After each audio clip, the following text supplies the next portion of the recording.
শুক্রবার বাচ্চাদেরকে নিয়ে একটু ঘুরতে বের হয়েছিলাম।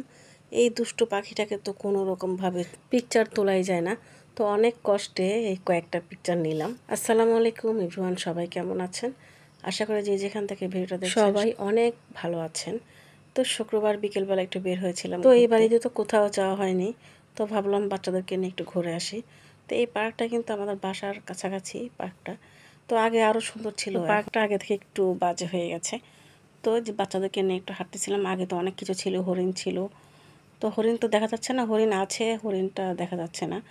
তারপরে এইগুলো হচ্ছে উট পাখি, তো এই উট পাখিগুলো তো দেখাচ্ছিলাম বাচ্চাদেরকে। তো আমার মেয়েটা তো একদম মানে অবাক হয়ে তাকিয়ে আছে, ও ভাবতেছে এটা কি জিনিস, যে কিভাবে দেখতেছে দেখেন। তো আমার মেয়ে তো এই প্রথম দেখতেছে উট পাখি। তো এখানে হরিণ আর উট পাখি ছাড়া দেখার মতো কিছুই নেই, আর কয়েকটা খরগোশ ছিল। তো বাসায় থাকতে থাকতে একদম বোর হয়ে গেছে, তো ভাবলাম একটু ঘুরে আসে বাচ্চাদেরকে। তো আমাদের এখানে তো আশেপাশে আর কোনো ভালো পার্ক নেই, এই একটাই পার্ক। আর এই পার্কটা কিন্তু বিশাল জায়গা জুড়ে ছিল, কিন্তু তেমন কিছুই নেই এখানে। কবে যে উন্নত হবে আল্লাহই ভালো জানে। আর এই যে উট পাখির পশমগুলো জানেন কিরকম, এখানে দুইটা উট পাখি ছিল, হয়তো একটা ছেলে একটা মেয়ে এমনটাই। তো আমার মেয়েটাকে নিয়ে তো এখানে আরো দুইবার আসা হয়েছিল, তখন তো অনেক ছোট ছিল, তখন তো বুঝতো না, এখন তো একটু একটু বুঝতে শিখছে। এই উট পাখি দেখে তো এমনভাবে তাকিয়ে আছে, ওর তাকানো দেখে তো আমার একদম হাসি পাচ্ছিল। তো ওখানে ঘোরাঘুরি শেষ করে পরে এখানে আসলাম। এখানে তো আসলে অনেকই গরমে একদম পাগল হয়ে গেছে, এই যে সুইমিং পুলের মধ্যে সবাই গোসল করতেছিল। আগে এখানে নামতে টিকিট লাগতো না, কিন্তু এখন টিকিট লাগে। তো অনেকেই গোসল করতেছে, আবার অনেকেই কিন্তু ভিডিও করতেছিল এখানে।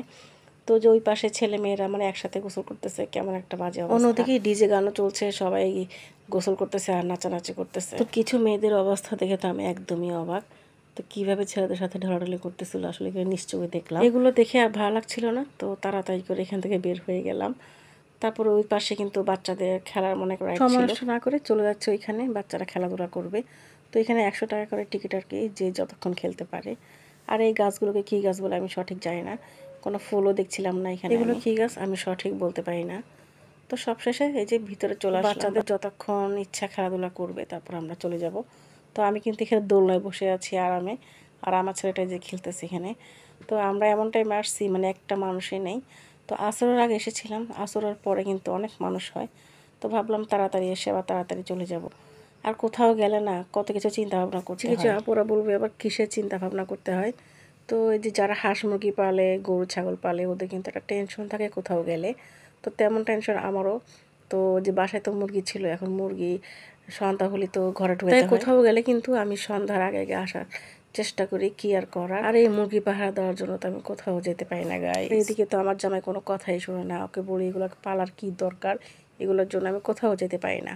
কে শুনে কার কথা। আর আমাদের যে 6টা মুরগি ছানা ছিল, 6টা থেকে কিন্তু এখন মাত্র 3টা আছে, আর 3টা একদমই শেষ। তারপরে যে আমি এখানে বসে বসে দোল খাচ্ছি, আর আমার বাচ্চারা ইচ্ছা মতো খেলতেছে। আগে কিন্তু অনেক কিছু ছিল, অনেক সুন্দর সুন্দর খেলার রাইড ছিল, তো এগুলো অনেক কিছু আছে, আর অনেক কিছু একদম নষ্ট হয়ে গেছে। তো কি আর করার, বাচ্চাদেরকে তো মানাতে হবে, তো সেই জন্য চলে আসলাম আর কি। আর আমার প্রিয় বন্ধুরা, আপনারা কে কোন জেলা থেকে আমার ভিডিওটা দেখছেন অবশ্যই কমেন্ট বক্সে জানিয়ে যাবেন।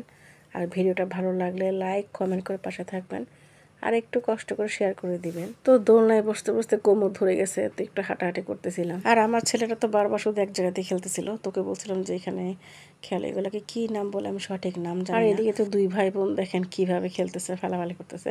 তো ভিডিওটা আজকের মতো এখানে শেষ করব, দেখা হবে পরবর্তী কোনো ভিডিওতে। আল্লাহ হাফেজ, আসসালামু আলাইকুম।